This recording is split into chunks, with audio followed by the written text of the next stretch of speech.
Test तो बढ़िया है।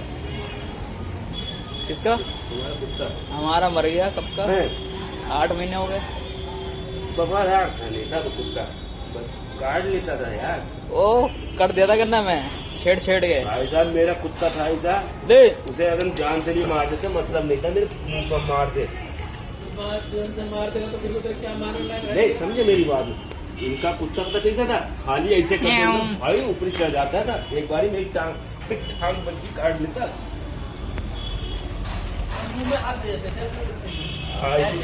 ऐसे मेरा हिसाब था,